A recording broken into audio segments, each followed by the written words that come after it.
Welcome to hello امریکہ ناظرین، جو کہ ہے آپ کا اپنا سیگمنٹ۔ ناظرین، صوفیہ شاہد پاکستان ٹیلی ویژن کی اینکر پرسن ہیں، پاکستان میں میرٹ ہوٹلز کے میڈیا ڈپارٹمنٹ کی سربراہ ہیں اور اس کے ساتھ ساتھ آئزن ہاور فیلو بھی ہیں، یا آسان الفاظ میں یوں کہہ لیجئے کہ امریکہ سے اعلیٰ تعلیم یافتہ ہیں۔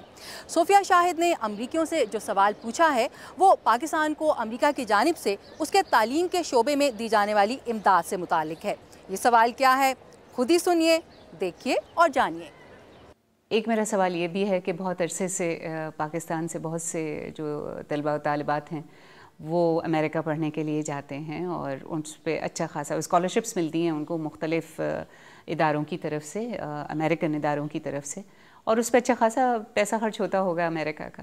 تو لیکن کوئی ایسا ایکسچینج پروگرام کبھی نہیں ہوا کہ اتنے ہی پیسوں میں اگر وہاں سے کچھ پروفیسرز یا لیکچررز یا مختلف ٹیچرز وہ پاکستان آ جائیں تو بجائے اس کے کہ ایک بچہ ایک وقت میں اس پیسے سے تعلیم حاصل کر سکے، اسی پیسے سے اگر ایک پروفیسر یہاں آ کے یا ایک استاد یہاں آ کے پڑھائے گا تو بہت زیادہ بچے اس سے فائدہ اٹھا سکیں گے اور پاکستان کو اس سے زیادہ فائدہ ہوگا۔ تو ایسا کبھی کیوں نہیں سوچا؟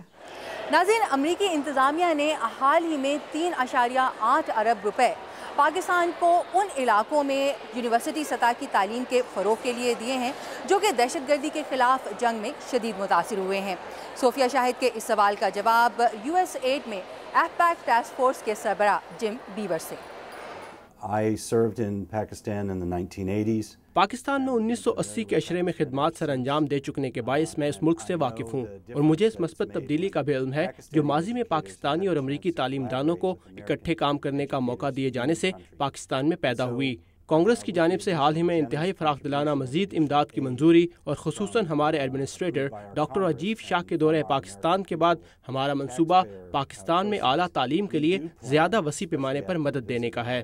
در حقیقت اس وقت ہم ایسے منصوبے پر کام کر رہے ہیں جس کے ذریعے سے امریکی پروفیسرز اپنے پاکستانی کولیگز کے ساتھ ان کی یونیورسٹیز میں جا کر کام کریں گے، خاص طور سے گریجویٹ سطح پر، تاکہ پاکستان کی پہلے سے مضبوط بنیاد پر قائم سائنس اور ٹیکنالوجی کی عمارت پر مزید تعمیر ہو سکے۔ اس کے علاوہ کئی شعبوں میں جیسے زراعت اور انجینئرنگ، توانائی سے متعلق انجینئرنگ اور تعمیر، مالی مینجمنٹ اور طبی شعبے سے متعلق پاکستانیوں کی صلاحیتوں کو بہتر بنایا جا سکے۔ یہ سب وہ فیلڈز ہیں جو مستقبل میں پاکستانیوں کی ترقی کے لیے بہت زیادہ اہمیت رکھتی ہیں، اور جتنا ہم پاکستانی یونیورسٹیز کے ساتھ اساتذہ کی صلاحیتوں کی بہتری کے لیے کام کریں گے اتنا ہی زیادہ پاکستانی طلباء کو ان ہنرمند افراد کی تدریس سے فائدہ ہوگا۔ یوں پاکستانیوں کی عالمی معیشت میں حیثیت بہتر ہوگی، جس کا مطلب ہے بہتر روزگار اور پاکستانیوں کے لیے بہتر معیار زندگی جو اس کا پورا حق رکھتے ہیں۔